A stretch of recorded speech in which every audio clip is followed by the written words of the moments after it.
Olá, sejam muito bem-vindos ao universo da biologia molecular. Eu sou Eduardo Castan e na aula de hoje eu vou falar para você qual é o passo a passo, o que você deve fazer, o que você deve seguir para padronizar a sua reação de PCR. Então você está começando um novo experimento, vai começar uma reação, vai começar uma série de testes, qual é o passo a passo que você deve seguir para padronizar a sua reação à sua PCR. Então, quanto de DNA que você vai colocar, o que você deve considerar na hora de desenhar primer, quanto de primer vai colocar, aquela coisa toda. Então, vou mostrar para você um guia bem detalhadinho do que você tem que fazer para acertar na hora de fazer a sua PCR. A gente se vê já já depois da vinheta.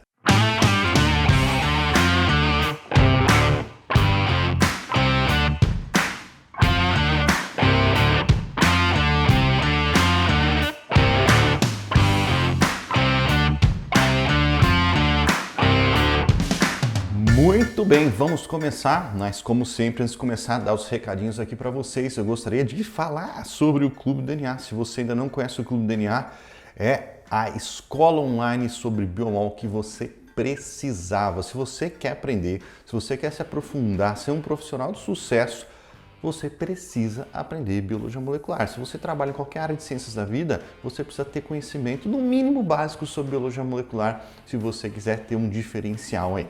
Então eu estou apresentando aqui para você uma escola onde você pode aprender no seu ritmo, na velocidade que você quiser, porque é online, tem aulas gravadas, tem aulas ao vivo, você pode assistir como você preferir e aprender, se capacitar da melhor maneira como você quiser.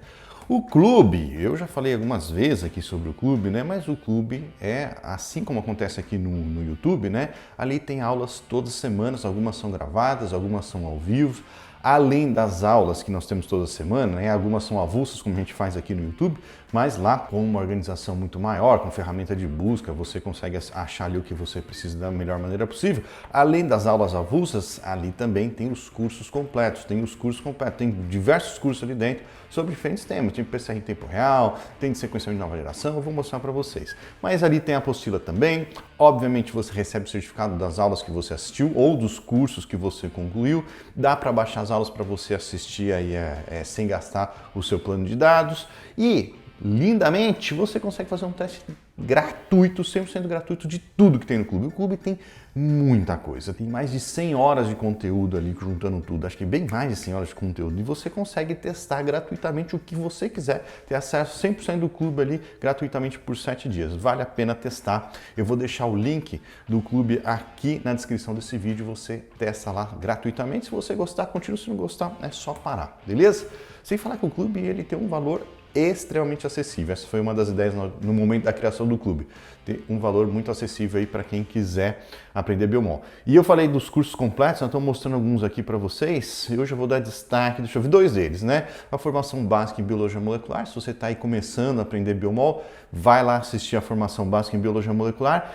E tem um também que não é relacionado, porque nem todo clube é 100% focado em biomol. Tá relacionado, orbita esse nosso universo aí, mas não relacionado diretamente com biomol, que é como fazer apresentações, na verdade, como fazer animações incríveis no PowerPoint. Tem coisa que dá para fazer no PowerPoint que você não imagina. Você vai ter apresentações aí profissionais, altíssimo nível, se você fizer esse curso que você vai ver lá. Beleza? Então esse era o recadinho de hoje. Vamos para a nossa aula. Para a gente começar, eu queria começar falando para você que para você entender o que eu vou explicar aqui, né, as padronizações relacionadas à PCR, você precisa saber como funciona a PCR. Se você não sabe o que é PCR, eu vou deixar o link de uma aula prática aqui em cima, aula prática sobre PCR, você vai lá, assiste tudo, na teoria e na prática, como faz a PCR, para você estar embasado para entender o que eu vou falar aqui, beleza? Essa aula aqui nós vamos dividir ela em 3 capítulos, é uma trilogia. Na primeira parte, que é a que a gente está fazendo agora, eu vou falar para vocês sobre a padronização. Depois vocês vão ver que depois que você faz a primeira padronização básica, você precisa otimizar. Talvez aqueles resultados que você esteja obtendo ali de início sejam bons, mas eles podem ser melhor. E você vai aprender a otimizar a sua PCR. E por último, na terceira aula, você vai aprender a bombar a sua PCR. Talvez se você precise já colocar aditivos ali para fazer ela chegar no máximo que ela pode chegar, dependendo da amostra, das suas condições, talvez você tenha que fazer isso. Então são 3 aulas, vamos começar com essa daqui. Na semana que vem a gente fala da otimização e na semana seguinte a gente fala dos anabolizantes de PCR. Ó, na aula de hoje, então, na primeira aula da trilogia, a gente tem basicamente dois objetivos. Aqui eu vou falar o passo a passo, são 10 passos que você vai seguir para começar a padronizar a sua reação, mas acho que mais importante do que isso, né? Aqui interessante do passo a passo é colocar a ordem. Onde você começa? Por onde você começa? Começa pensando no primer? Começa pensando no DNA? Onde você começa? Então a gente vai fazer o passo a passo. Essa parte é interessante desse primeiro objetivo. O segundo objetivo é explicar e entender cada procedimento. Às vezes tem algum procedimento ali no meio que você faz, por que você tem que pensar nele? Por que você tem que levá-lo em consideração? Então, por exemplo, você vai colocar uma quantidade X de DNA na sua reação. Quanto DNA que você tem que colocar? Por que você deve considerar uma quantidade adequada de DNA? Tem todo esse racional que a gente vai falar também, que é o seu segundo objetivo dessa aula aqui. Então vamos lá, os 10 passos que você vai seguir nessa ordem aqui para padronizar a sua reação.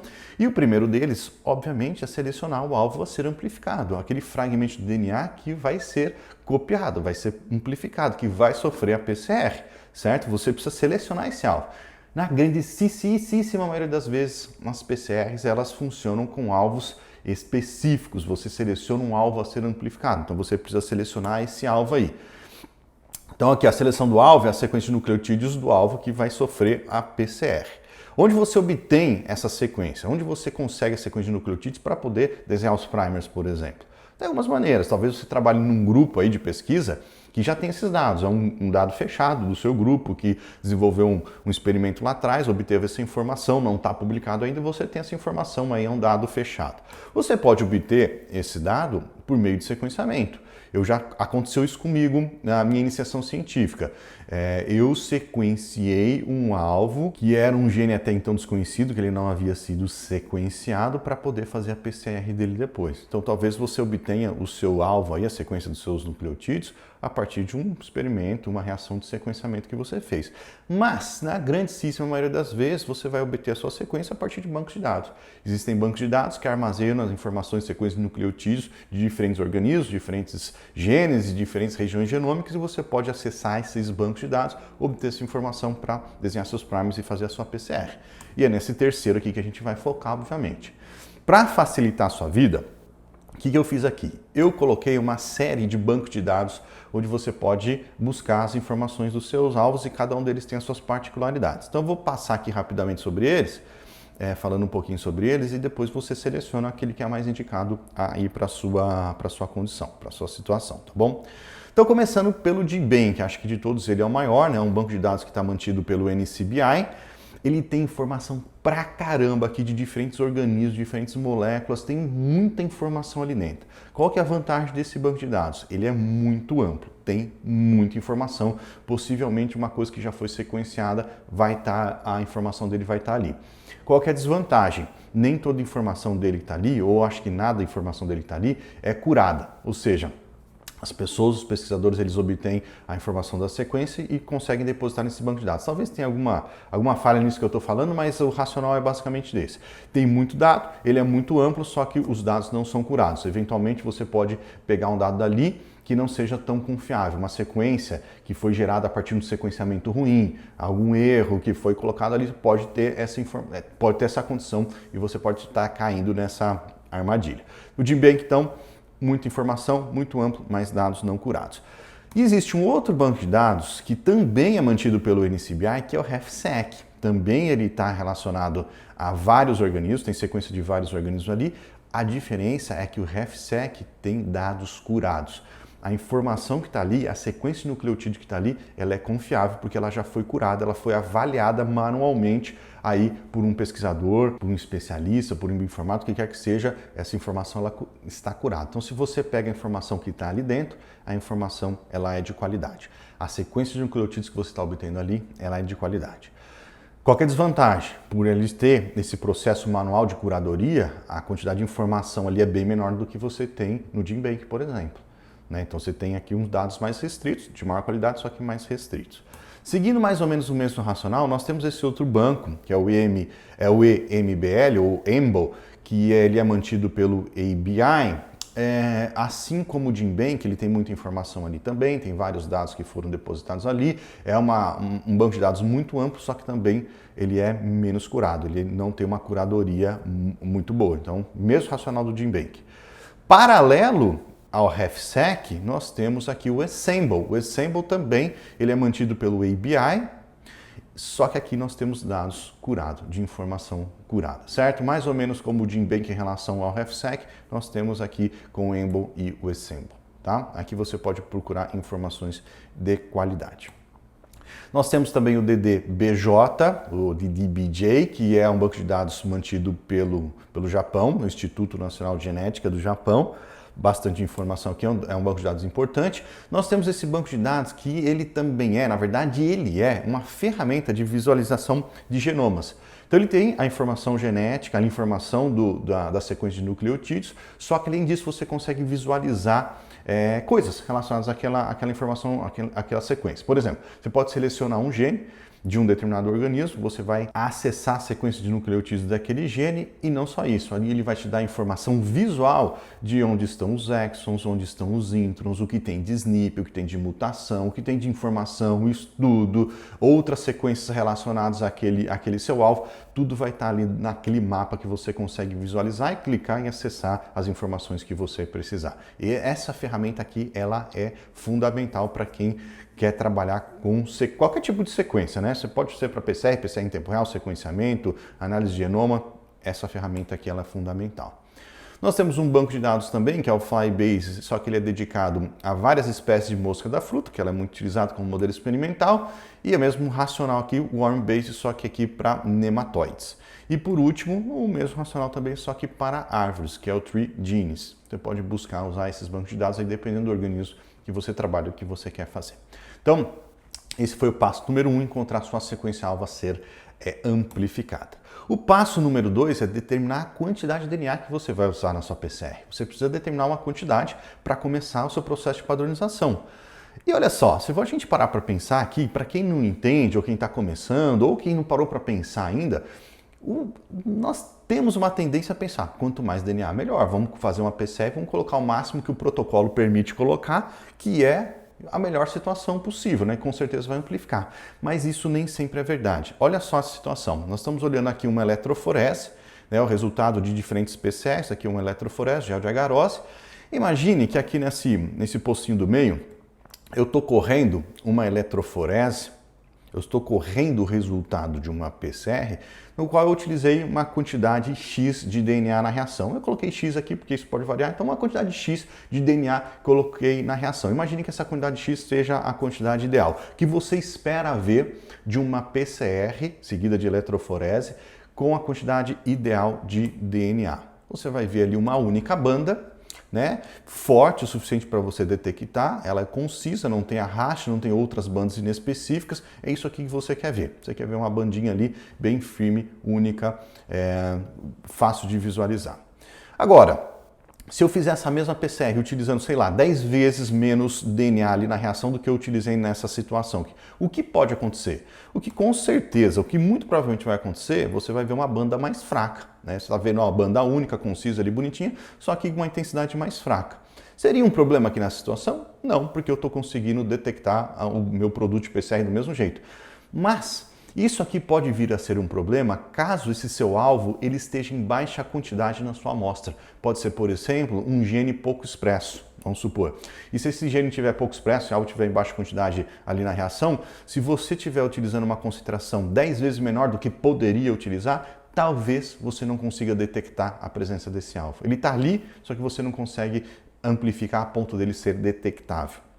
Tá? Então aqui no caso uma quantidade de 10 vezes menos. E se eu estiver utilizando 100 vezes menos, o que pode acontecer? O que pode acontecer, provavelmente vai acontecer, a intensidade dessa banda vai diminuir mais ainda, e aí alvos raros ou alvos menos presentes na sua amostra você deixa de detectar, você vai ter aí falso negativo na sua reação. E às vezes, isso não é muito comum não, mas pode acontecer, às vezes você favorece a ligação dos primers com ele mesmo. Um primer se liga nele mesmo, formando o dímero de primer, gerando um ponto ali capaz de ser amplificado, né? E aí gera essa bandinha específica aqui que é produto de dímero de primer. Por que isso aqui pode acontecer? Por quê? Porque os primers, eles são são desenhados, ele tem a sequência específica para se ligar ao seu alvo. Preferencialmente, ele vai se ligar ao seu alvo. Só que se você não tem o alvo presente na amostra, o que pode acontecer é um primer se ligar com ele mesmo. Ele se anelar ele mesmo, gerando esse sítio de amplificação aí e formando essas bandas inespecíficas. Se pode acontecer, não é muito comum, mas pode acontecer.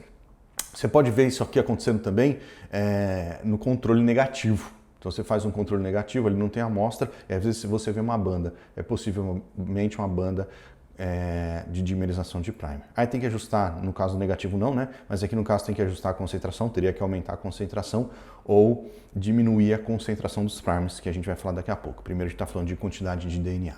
Mas beleza, então aqui X seria a quantidade ideal, né? Se eu aumentasse para 10 vezes, será que eu não ia ver uma banda mais intensa?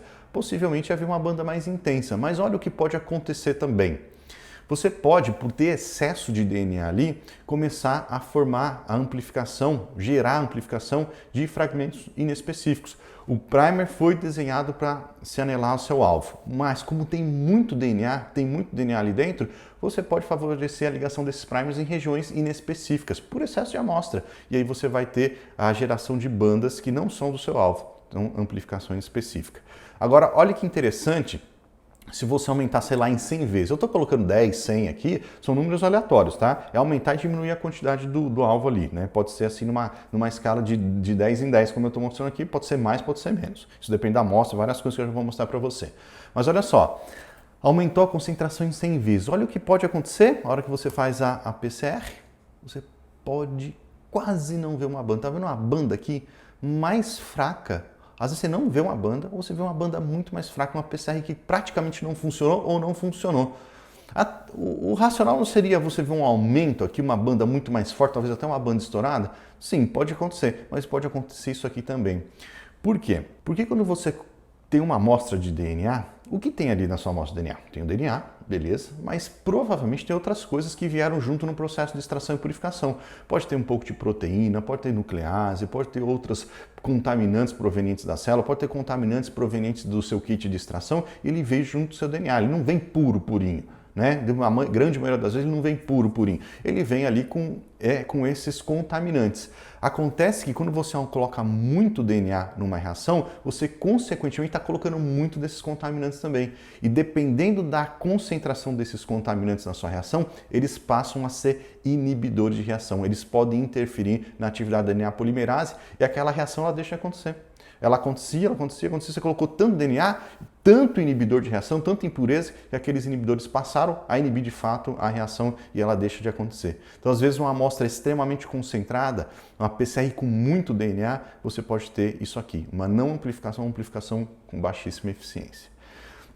Então, qual que é a quantidade ideal? A quantidade ideal não existe. Você vai ter que testar, a gente vai falar como testar na próxima aula. Mas a quantidade ideal para o seu caso, ela varia de acordo com o tipo de amostra. Então, às vezes, se você tem um DNA mais puro, você não vai precisar de tanto DNA para ser amplificado. Então, por exemplo, você trabalha com plasmídio, talvez, plasmídio você vai demandar menos quantidade de plasmídio numa PCR do que um DNA genômico, por exemplo.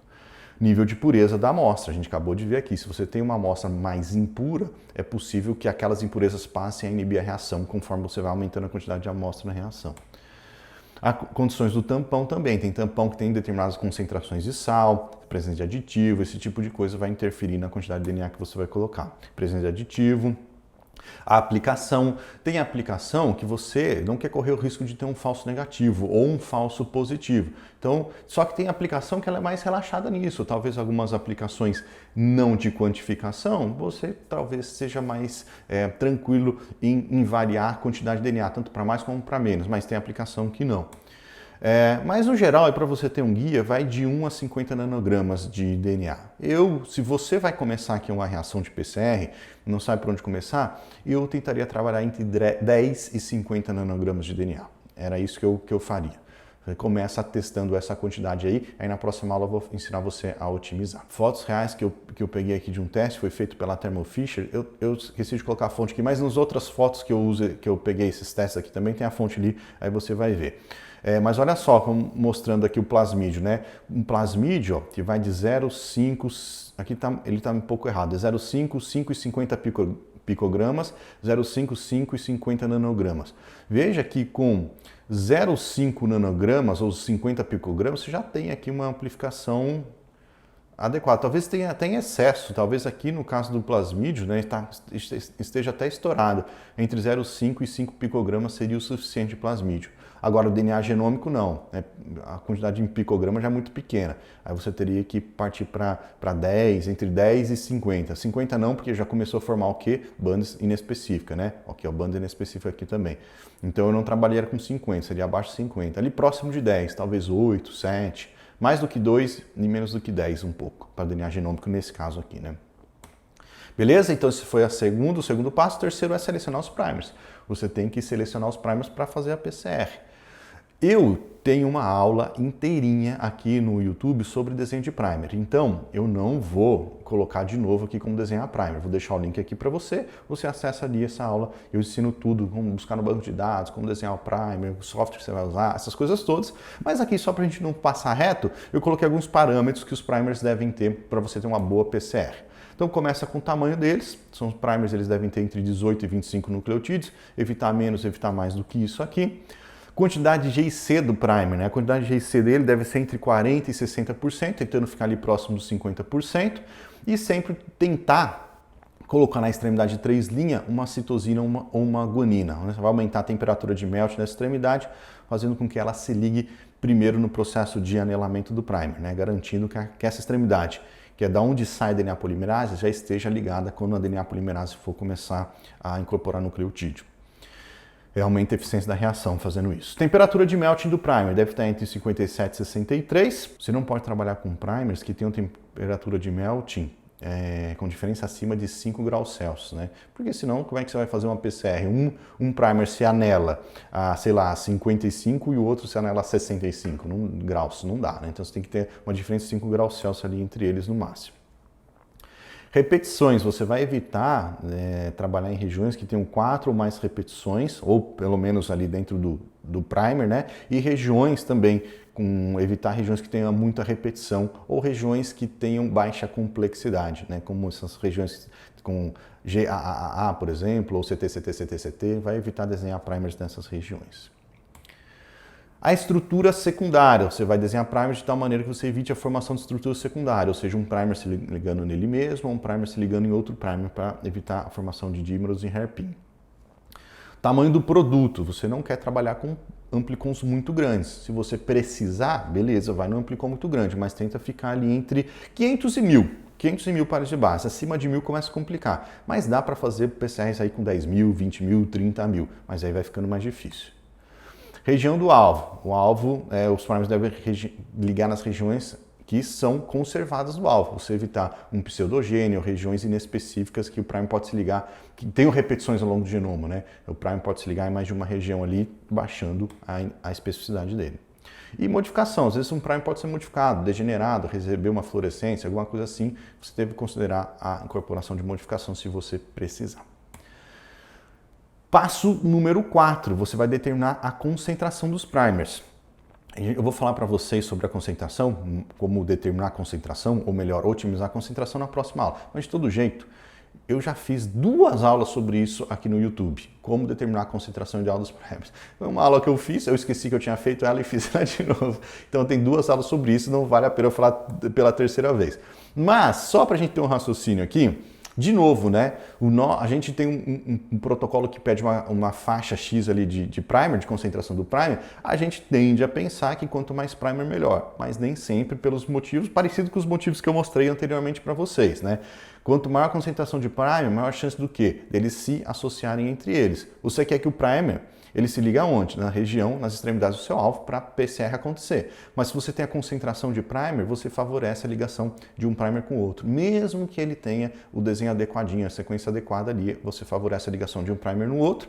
Ou um primer se ligar em regiões que não são específicas, regiões inespecíficas ali. Foi desenhado para se anelar aqui, ele pode se anelar numa outra região ali que tem uma sequência semelhante a ele, por exemplo. Não é igual, é semelhante, mas por excesso de primer ele acaba se ligando. Isso você não quer também, né? E aqui, né, o que você espera ver quando você tem a concentração adequada ou concentração menor ou maior de primer? Quando você tem a concentração adequada, aquela PCE com uma banda única, bem visível, bonitinha. Se você diminuir muito a concentração de primer, você vai tender a diminuir a produção daquele produto, daquele amplicon, diminuindo a intensidade da banda. E aí, se você tem pouquíssimo primer, talvez você não detecte o seu alvo, uma banda muito, muito fraquinha. Se você tem a concentração maior do que a adequada do primer, você pode gerar uma banda mais intensa aqui do seu alvo, mas gerar fragmentos inespecíficos e eventualmente também dimerização de primer. Então a concentração ideal também não existe, a ideal para você vai depender da especificidade do seu primer, que tem região que você consegue desenhar primer com muita especificidade, mas às vezes tem região que não. Então depende da especificidade do seu primer, do tipo de primer, às vezes você está trabalhando com primer degenerado, modificado de alguma maneira, então você tem que aumentar a concentração dele. A quantidade de DNA, como a gente viu lá um dos primeiros passos, o tamanho do amplicon, geralmente quanto maior o amplicon, maior a quantidade de primer que você vai precisar. Condições do tampão. O tampão ele interfere muito no anelamento do primer. O tampão ele vai ter uma quantidade de sal ali que vai facilitar, favorecer ou dificultar o anelamento do primer e a dissociação do DNA, né? Porque você tem íons dentro daquela reação, favorecendo ou não o anelamento do primer ou a dissociação do DNA, né? Está tudo relacionado aí com temperatura e concentração de sal na sua reação, tá? Condições do tampão, a aplicação mesmo racional, que eu falei da quantidade de DNA, tem aplicação que você pode extrapolar um pouquinho mais, tem aplicação que você quer trabalhar com uma quantidade um pouquinho menor, às vezes o interesse é evitar falso negativo a todo custo, às vezes é evitar falso positivo a todo custo, então depende daí da sua situação. Mas no geral você vai trabalhar com uma concentração final de primer lá na reação, na hora que você colocar o primer, a concentração final que ele vai ter lá na reação vai ser de 0,1 micromolar a 1 micromolar. Começa testando aí 200, 300, mais ou menos que vai 200, 300 nanomolar, né? Ou 0,2, 0,3 micromolar, que provavelmente vai funcionar bem. Aí o passo número 5, você vai selecionar DNA polimerase. Talvez você não tenha pensado nisso, mas existem DNA polimerases que são específicas para cada situação. De novo, sobre DNA polimerase tem uma aula completa aqui no YouTube que eu falo sobre todas as características das DNA polimerase e quais são as mais adequadas para cada tipo de situação. Eu vou deixar o link dessa aula aqui em cima também, para você assistir ela com propriedade aí, mas eu vou passar aqui e fazer um resumo para você. Então, primeira coisa, né, você tem que selecionar o tipo de polimerase. Talvez você vai trabalhar com uma TAC, talvez você vai trabalhar com uma PFU, talvez com uma COR, vai trabalhar com uma DNA polimerase aí que seja adequada para a sua situação. E além de ter esses diferentes tipos de DNA polimerase, elas têm características que são indicadas para cada tipo de situação. Então, por exemplo, termostabilidade. Tem DNA polimerase que é mais termoestável do que outras. Talvez você tenha necessidade de uma polimerase que aguente alta temperatura. Por quê? Porque por alguma situação a sua temperatura de denaturação do seu alvo seja muito alta, ali próxima de 98 graus Celsius. Então a DNA polimerase tem que aguentar esse tranco aí. Então, em alguns casos você tem que trabalhar com enzimas mais termoestáveis. Fidelidade, né? Existem enzimas que são mais fiéis do que outras. O que acontece? O DNA polimerase, quando ela está incorporando nucleotídeo, ela pega o molde e vai incorporando o nucleotídeo A com T, C com G. Só que nem sempre ela acerta, às vezes ela erra.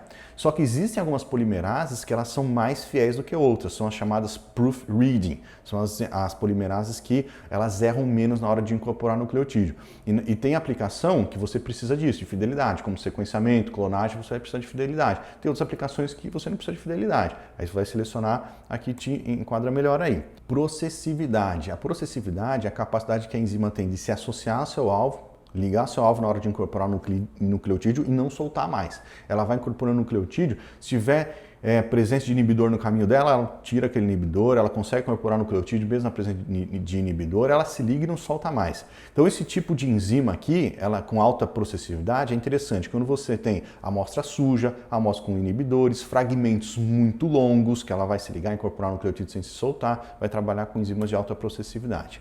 Especificidade.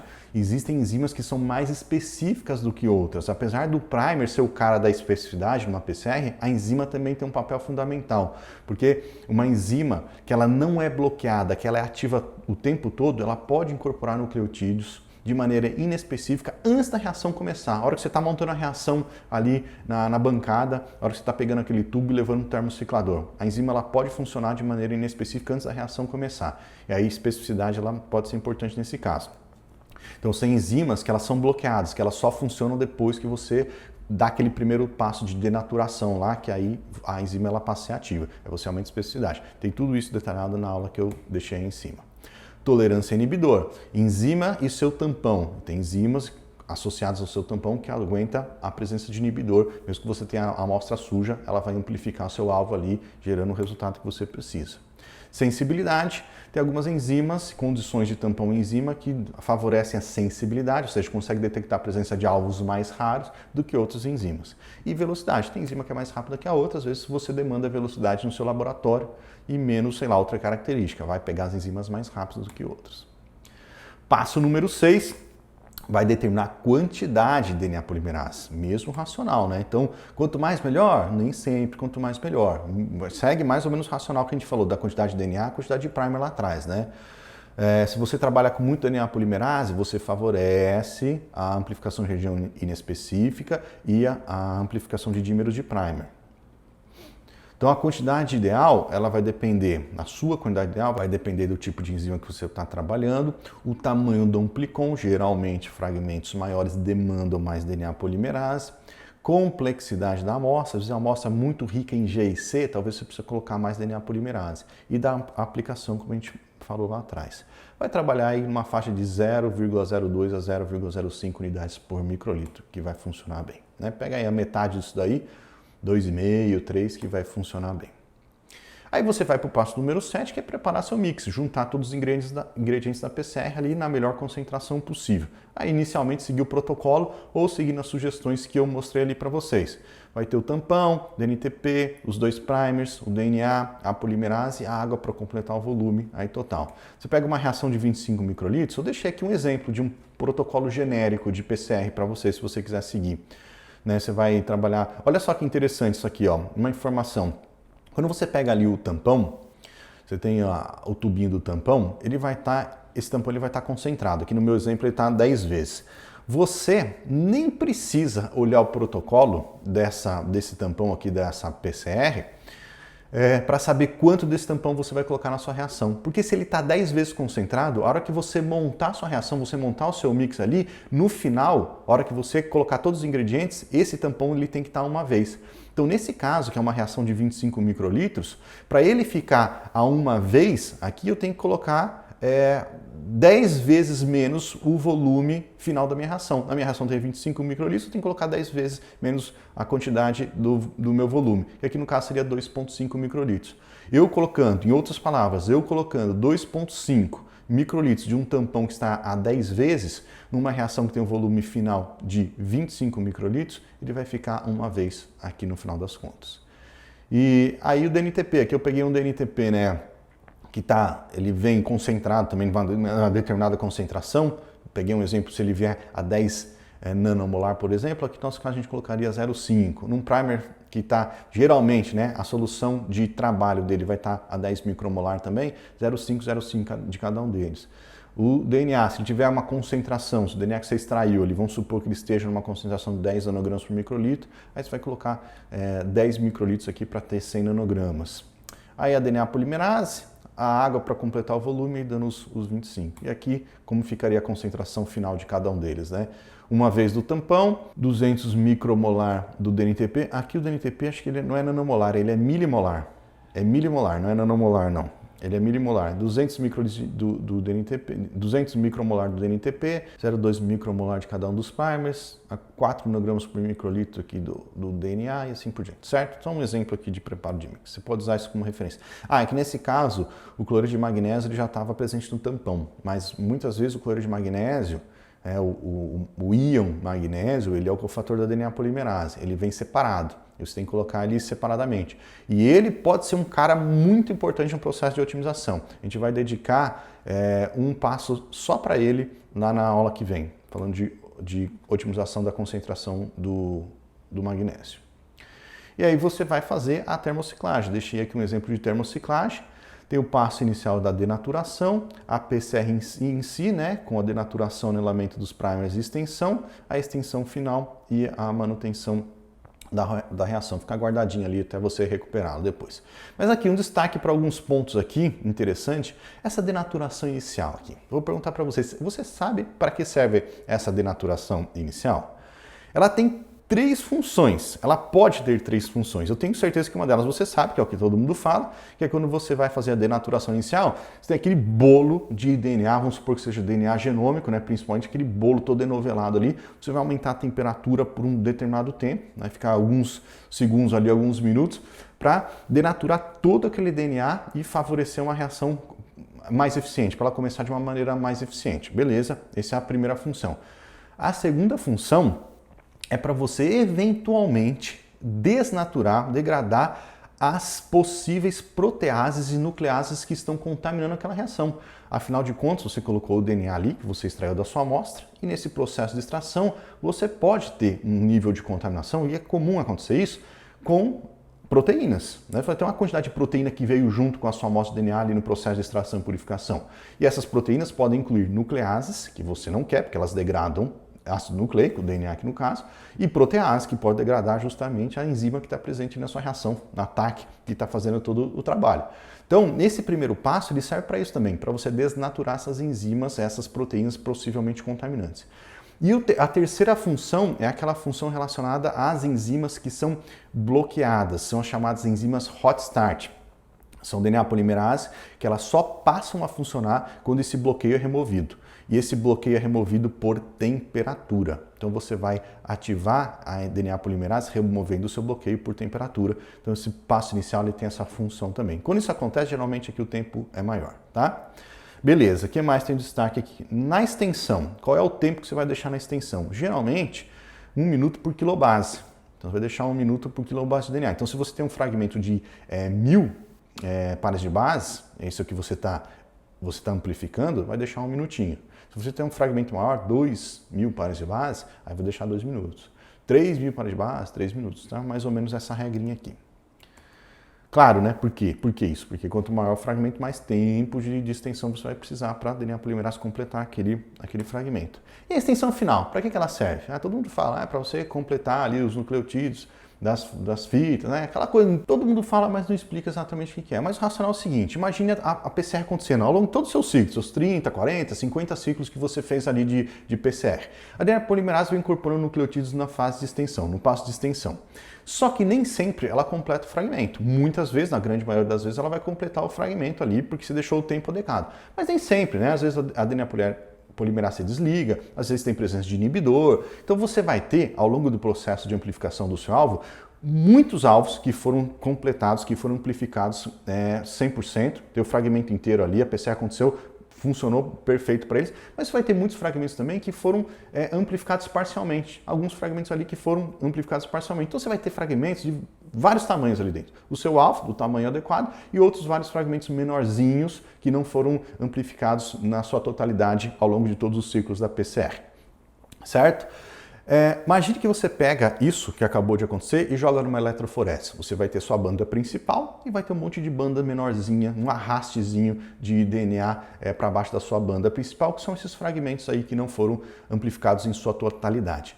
Quando você pega e faz essa extensão final aqui e deixa um bom tempo ali, o que vai acontecer? A DNA polimerase ela vai incorporar naqueles fragmentos que não foram amplificados na sua totalidade, vai terminar a extensão de todos eles. No final das contas, você aumenta a eficiência da sua PCR, vai vir uma bandinha mais concisa lá no final, não vai ter arraste, nada disso. Então ela serve para isso aí. Beleza? Aí o passo número 9 é analisar seus resultados, obviamente. Você pode fazer um sequenciamento, uma maneira você pegar aquele produto PCR e sequenciar para saber se a sequência que você gerou ali é do seu alvo mesmo, mas geralmente você vai para eletroforese, gel de agarose, né? O que você quer observar quando faz uma eletroforese? Você quer ver o peso molecular da banda, então você vai ter uma bandinha formada ali, você vai comparar o peso molecular, vai verificar o peso molecular se ele é referente ao amplicon que você esperava gerar. Então se você está amplificando um fragmento de 500 pares de base, você vai ver essa banda aqui, olhar com o padrão de peso molecular, o LEDR, que não está aqui nesse meu esqueminha, e verificar se essa banda tem ali os 500 pares de base, né? Mais ou menos. Então essa é a primeira coisa. Segunda coisa, a intensidade da banda. Está vendo uma intensidade? Será que dá para melhorar ela? Será que está clara demais? Será que ela está estourada? Amplificou demais? A intensidade da banda é importante. quantidade de bandas. Você quer ver uma banda só, a não ser que essa sua PCR gere mais de uma banda, né? Mas aqui no nosso exemplo vai ser um alvo só. Se você está vendo mais de uma banda, como fragmentos inespecíficos que foram amplificados, ou dímero de primer, tem que resolver o problema aí, descobrir onde está o problema e resolver. As bandas de baixo peso molecular, geralmente elas são fraquinhas aqui, né, bem embaixo aqui na eletroforese, indica presença de dímeros. Presença de arraste, indicativo de várias coisas, excesso de reagente, amostra degradada, extensão inadequada lá na PCR. Então tem que ver a presença de arraste, né, aquele arrastezinho que acontece aqui embaixo da banda. A ausência de banda. Se você não viu uma banda, imagine que você fez a eletroforese e não apareceu a banda. O que aconteceu aqui? A PCR não funcionou? Será que foi a PCR ou será que foi a eletroforese? Talvez a PCR tenha funcionado, mas deu pau na eletroforese. Como é que você vai saber? Aí você vai usar o LEDER, ou padrão de peso molecular, que vai servir como controle positivo da eletroforese. Você sempre corre o padrão de peso molecular, sempre corre o LEDER. Se ele correu, você sabe que a eletroforese funcionou. Então, se não teve banda do seu alvo e teve LEDER que correu, a eletroforese funcionou, quem não funcionou foi a PCR. Agora, se você correu o LEDER, correu só o seu produto de PCR e nenhum dos dois amplificou, com certeza teve problema na eletroforese. Pode ter tido problema na PCR também, mas com certeza teve na eletroforese. Certo? E aí a gente vai para o passo número 10, que é a otimização da reação, que é o tema da próxima aula. Então, na próxima aula, a gente vai pegar quase esses elementos aqui, outros vários também, né? São 10 passos também ali, só que a gente vai combinar alguns, a gente vai pegar esses elementos e aí eu vou ensinar vocês a chegar na quantidade adequada de cada item. Então, por exemplo, falamos na quantidade de DNA, mais ou menos 10 nanogramas, mas qual que é a quantidade ideal para o seu caso? Como que você testa isso? Eu vou ensinar vocês a testarem as diferentes quantidades de DNA, diferente quantidade de primer, como otimizar a termociclagem, como otimizar anelamento de primer, como otimizar, sei lá, a denaturação. A gente vai falar sobre tudo isso. Para cada passo importante, eu vou ensinar vocês procedimentos para otimizar as condições da sua reação, ter a melhor reação possível. Beleza? A gente se vê então na semana que vem falando sobre otimização. Até lá! Thank you.